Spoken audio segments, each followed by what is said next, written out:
Welcome to Kingsdown School Creative iMedia, Unit R081, Lesson 5. Today we are learning about work plans and production schedules.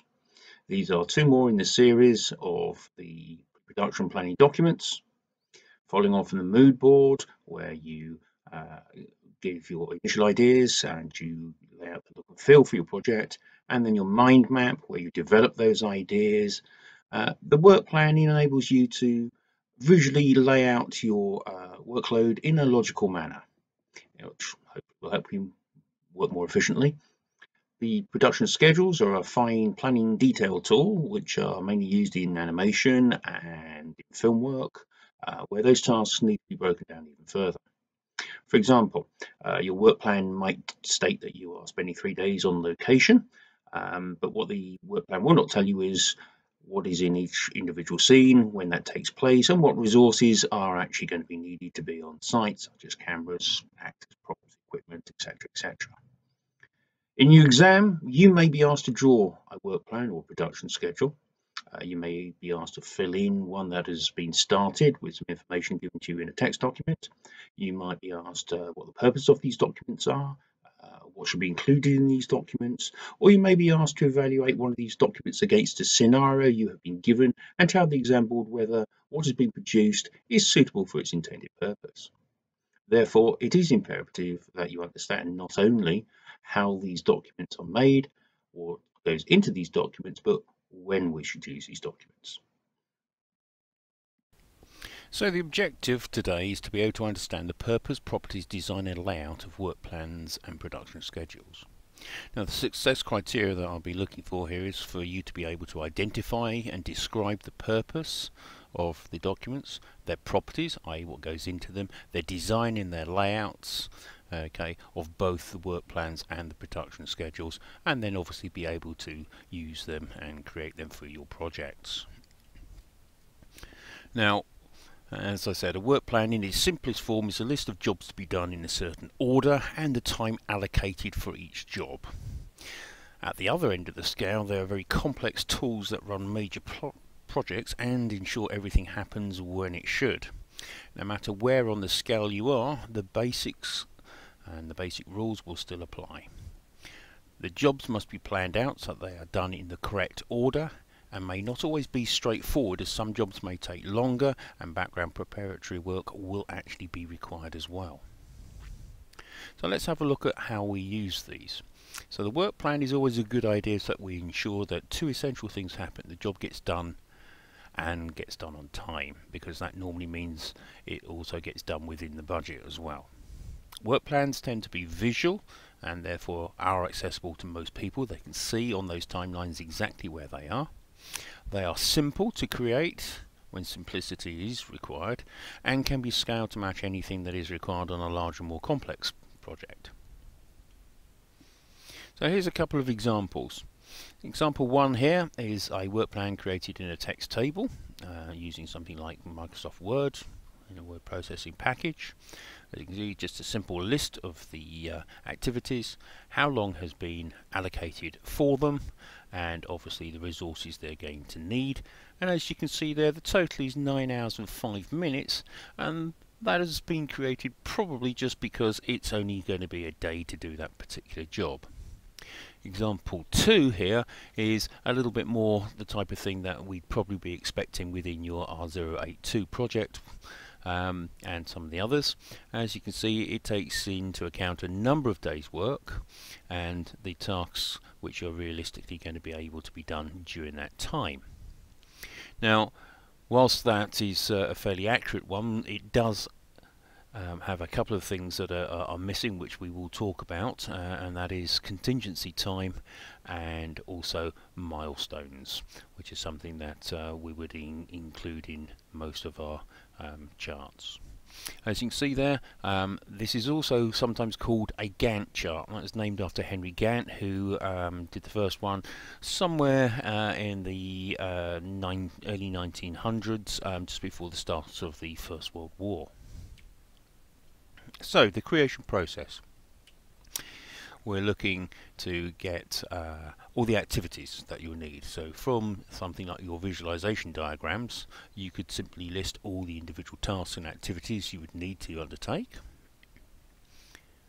Arrange the tasks in what will be the chronological order, and as I said before, that sometimes means that there are some things that are running in the background that may run for a number of days whilst you're doing other activities as well.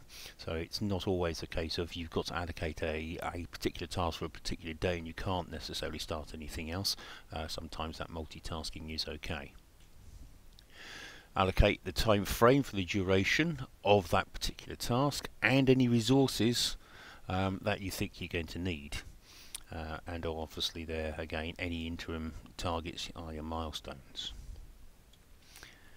Allocate the time that you choose to start your project, and then in somewhere in there add in some contingency time. Now contingency time is the time that you allocate to account for anything that goes wrong really, or for unforeseen things. So if you were to say to somebody you were working for, you know, I'm going to do this project in 5 days, and that's normally how long you would take, most of us would say it would probably be a good idea to say to the person, actually it'd probably be 7 days.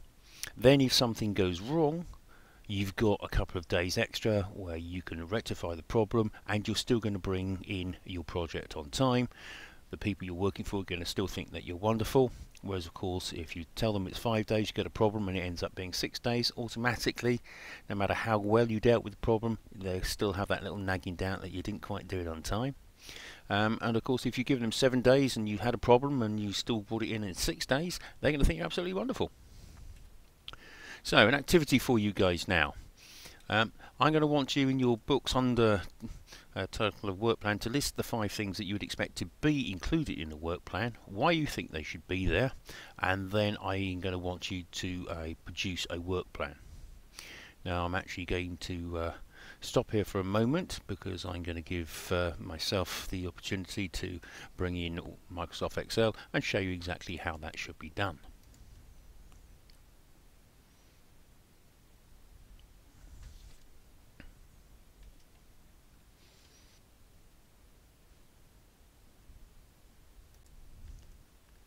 So here you can see I have a copy of my visualization, and I've put that on a Word document, and alongside it I've brought up another page so that I can quickly note down the things that I know that I need to do to actually produce my book cover, which is the assignment that I've been given. So as you can see here, I've allocated time for finding and downloading the pictures for the tessellation, which is this bit here in the middle. I need to find and download the animal freeze picture for the front cover, this one here. I need to find and download the background map, as you can see that in the background, and create the Old Book Publishers logo, which is this one down here. I need to allocate times to find pictures of Land Rover, helicopter, motorbike and bicycle, which are the transportation methods that are mainly used within this particular book. And also I need to get the author's picture and write the synopsis, this bit here, and obviously the author's bio, which is also there. So those are my main things to do within my project. So what I'm going to do is I'm going to drop that out of there, and as you can see I've got Excel already up on my screen. Having created my list, I've now got Excel up and I can start constructing my work plan. First thing I'm going to do is just put in a title of what this actually is. So I'm just going to make that a little bit larger. I'm going to band these guys together here, merge and center. I'm going to say this is my R081 work plan.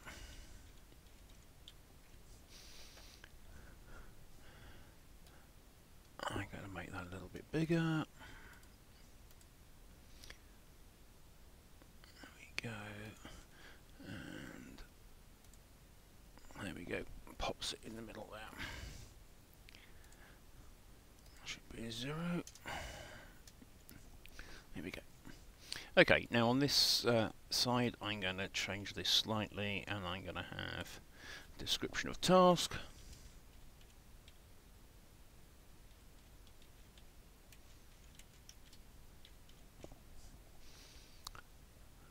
I'm going to change this one slightly. Time allocated. And then we're going to start with the date.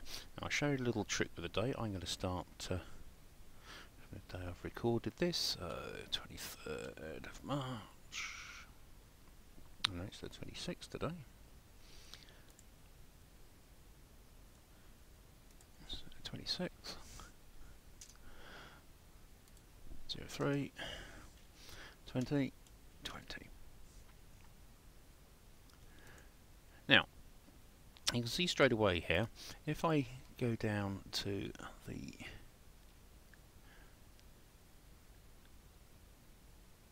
about formatting the cells, no, what we got? For some reason it's not giving me the size. Here we go, column width. Now the column width there is 10, so what I'm going to do now is I'm actually going to set that column width for all of the others that are going to be dates. Okay, so I'm actually going to do all those here, about 10 days worth or so, and I'm going to set the column width straight away to 10.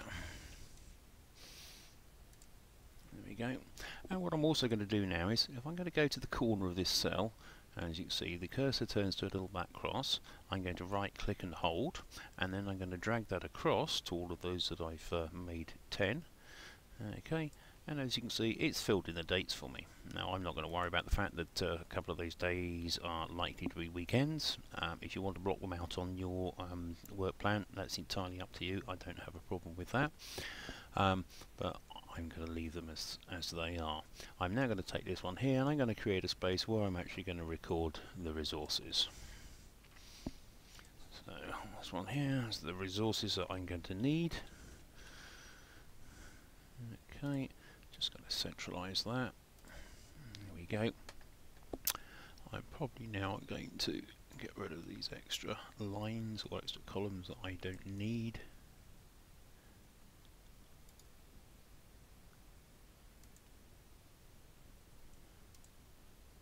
And a couple more there. Okay, so I have my basic shape now. So now I'm going to start having a look at those tasks. So if I just quickly switch back again to here, so find and down, let's think about the order of this. So actually looking at this, probably the background would be a good place to start. Then have a look at the tessellation, then probably the frieze, and then work my way around to the back cover, having done the logo.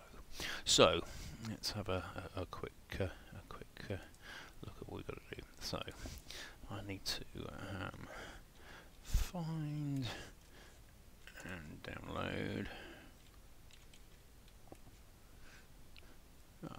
world map, pick. Now I'm actually going to allow a fair amount of time for that. You'd be surprised probably when I say I'm going to allow at least an hour for that.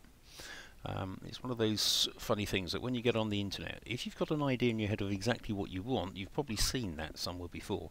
However, then trying to find the exact item that you were looking for sometimes takes quite a lot of time, so I'm going to make sure that I'm actually accounting for that. Then I'm going to actually allocate a little bit of time for editing. World map pick, and I'm going to allow half an hour for that while I mess around with it. Sometimes I'll find things like it's not quite the right colour, so I might need to import that into an image editing software and actually change the coloration on it, which is not unusual. So I'm making sure that I allocate some time for that. So that's the first one I've got. Okay, so I've got my background thing. Now I need find and download.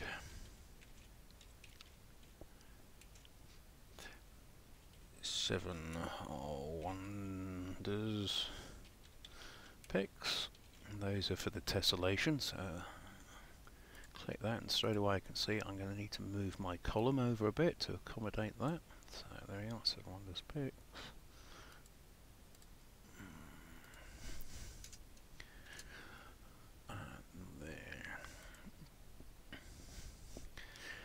And then I'm going to have time to make and edit the front cover tessellation. Okay, so 7 wonders pictures. I've got 7 pictures to find there. I'm going to allow myself about 3 hours in total for that. They're not going to be that difficult, because obviously the 7 wonders are fairly well known, so finding the pictures shouldn't be too bad. Now, making and editing that front cover tessellation, I'm going to allow a further hour for that. In fact, maybe an hour and a half. I might do an hour and a half just to be on the safe side. Okay, so there I've got 1 hour, 1.5, 4.5, 5 hours. So those straight away I can probably batch together in one day. I'm thinking a day's work, about 5 hours, when you take into consideration things like you know, breaks, lunch, so on and so forth, maybe a few interruptions. I'm thinking that's probably a good way to start.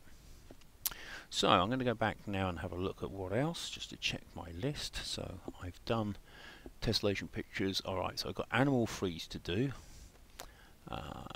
So let's see, we can tessellation pics are gone. So we can say they've gone. Find and download the background picture map, that's done. So find and download the animal freeze, we'll do that now. So add that to the list. As you can see, the way I'm working here, it's just very logical, very methodical. So find and download animal freeze pic. Again, I'm going to allow myself an hour for this one. And that could take a little while. Animal pics, there's probably millions of them, even millions of the ones I want, which are quite specific, but I still think that might take a while.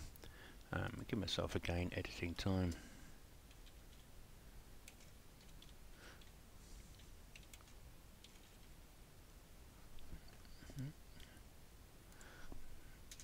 Big fingers, there we go. So 5 hours for that as well. So back to my list. So now we're talking about create the old boot publisher's logo. So find and download a picture of old boot, so, or a boat. So find and download picture of boot. Again, another hour for that to get the right one. Now I'm going to allow myself about an hour and a half actually to create the logo. So edit boot picture and create logo. Now obviously the logo that I'm going to be creating here is actually going to be a primary image, and obviously when we come to do R082 we need to create a couple of primary images. So this is a good time to remind ourselves of what we're supposed to be doing, and I'm going to allow myself probably an hour and a half to do that. Again, it might sound like an excessive amount of time, but to get it absolutely right, I've got to get a picture of an old boot, which I can't say that I'm necessarily going to be able to find one directly. I might need to crop that out of something else. And that may be a good way of doing it, because then I don't need to worry about the copyright, because I'm taking part of something else and recreating it as something that I've made, and therefore I don't need to worry about the copyright. So that's going to be another 1.5 hours there.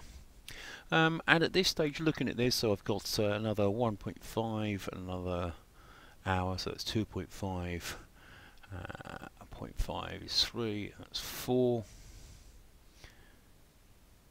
So 4.5 hours there. I think what we'll try to do here is we'll put in a milestone.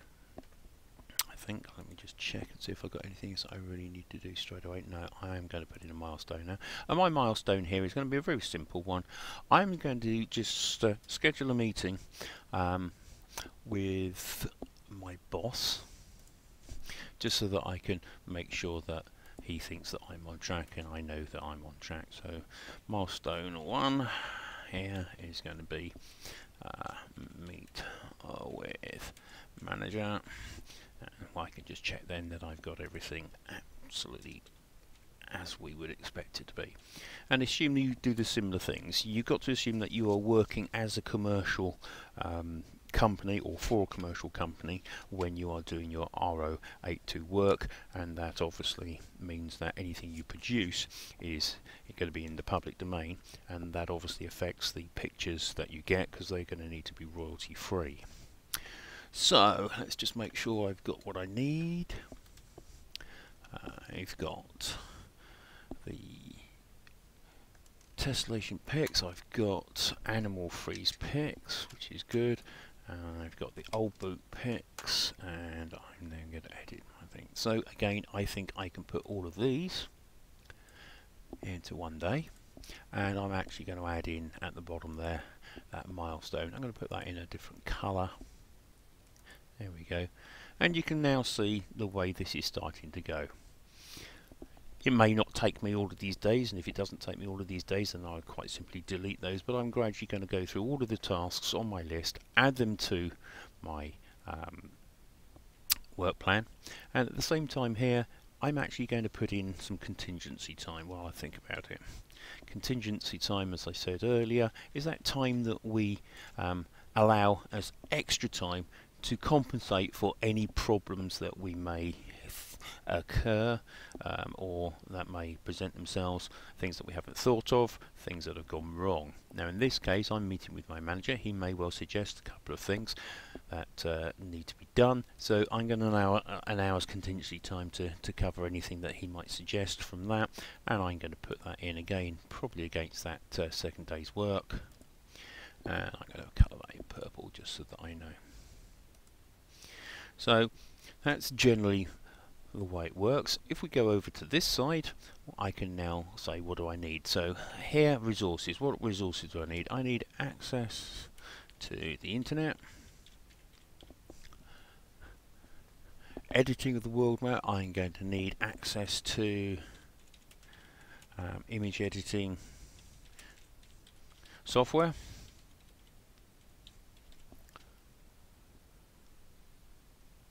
Again, this is another access to internet one, so no problem there, I can do that. I'm actually going to need access to Microsoft Word for this one. I happen to know that I can create that tessellation very well in Microsoft Word, and I can use the pictures that I've got to actually create the backgrounds to those shapes that I create. So again, that's a really useful thing to know. This is another one. Access to internet. Ooh.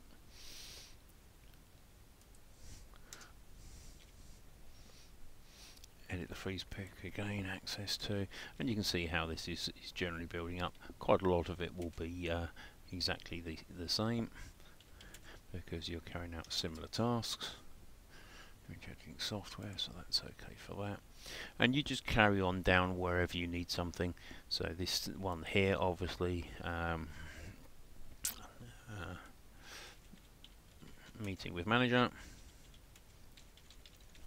so I'll need to access my manager. Doesn't really need anything for the contingency time.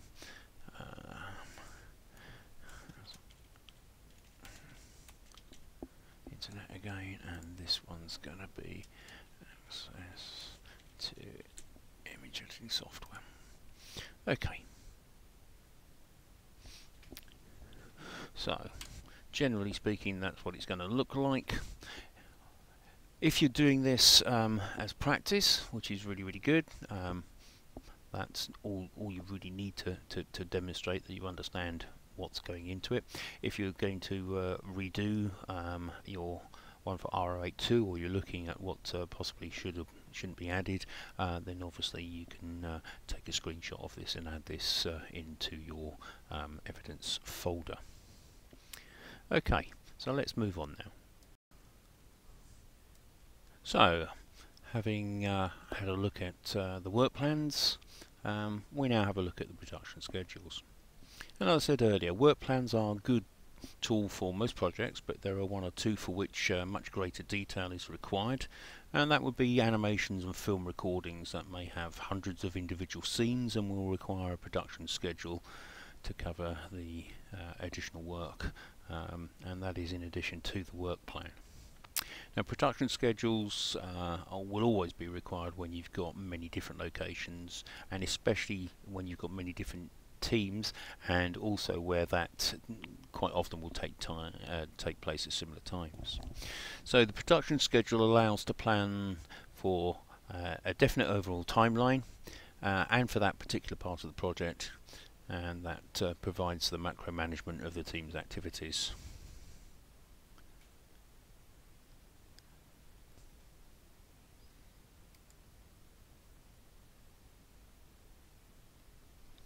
Okay, so developing your production schedule. The work plan that you have just produced is generally called a Gantt chart when it's done in the way that we've produced it. The same type of chart may be used for the production schedule, but the schedule will have many more strands to it and will be several charts stroke pages long, as multiple activities could be taking place at the same time, although at different locations. So if you think about something like the London Olympics, okay, and this was in a relatively short space of time where you had obviously very many different activities, i.e. the different sports, taking place very much at the same time, and if you were perhaps planning the BBC coverage of that particular event, you'd understand now why I'm saying about a production schedule. So the work plan gives that overall timeline. So you've got the Olympics is going to be a month, okay, but this production schedule will then say within there exactly which people and which resources are going to need to be at each individual task or activity and when they will need to be there. So moving on again, let's have a look. So if you have a look here for a production schedule for film work, you'll see that we've got three different time spans, if you like. Okay, we've got before we begin, while we're doing it, and at the end. Now on this one that hasn't actually specified, but it does say in the days, weeks, months and years before when these things are going to be planned. And as you can see, there's quite a lot of different activities which you might not have automatically thought about, but definitely need to be planned for. So, you know, getting the writing out the way, and that, you know, a majority of that will be done beforehand, but as you can see, even while they're doing it, they do make some changes, they do edit things, okay? The shooting script right up until the last minute can be changed. Obviously, there's an amount of management that goes on, catering and things like that.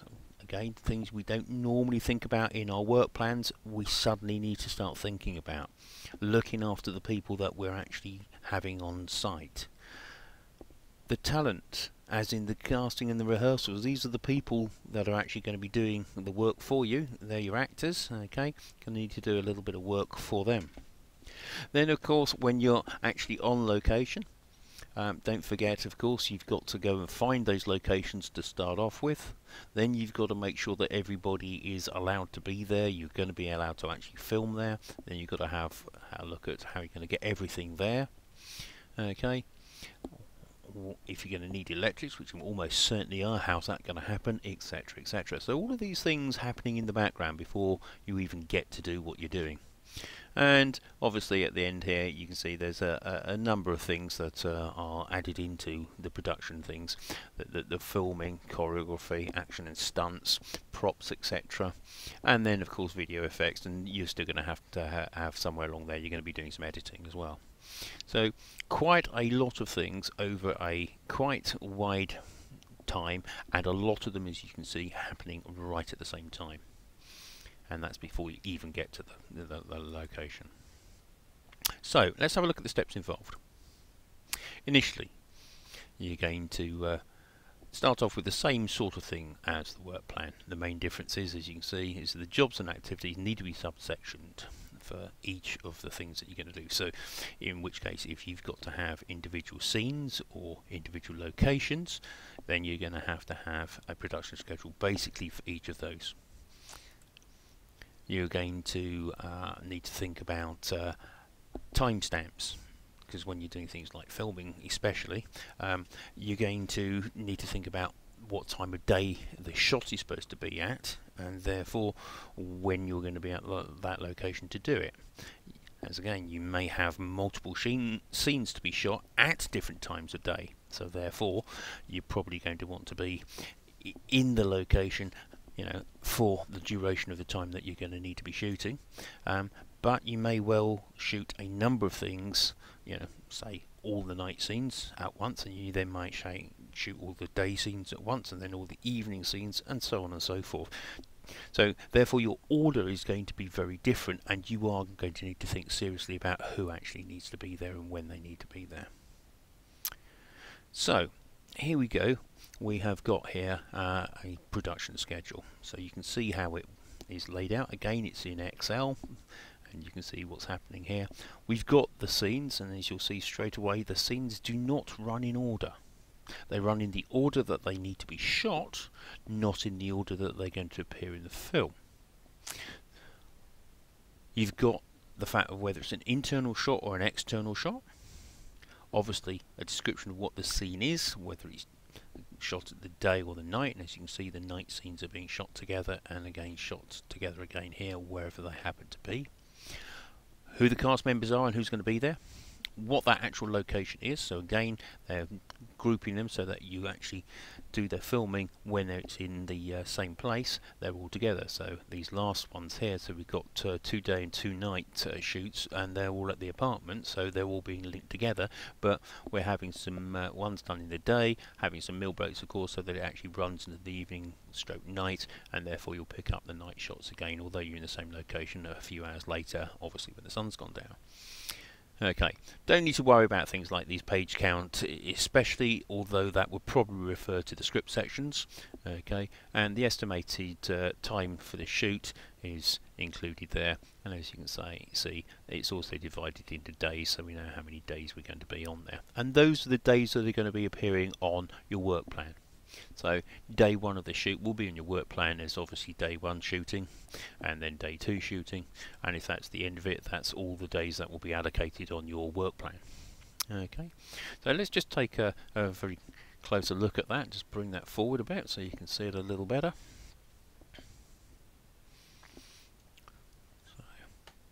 So, taking note very quickly, because you're going to need this, the type of things that are included on this shooting schedule rather than what would normally be on a work plan.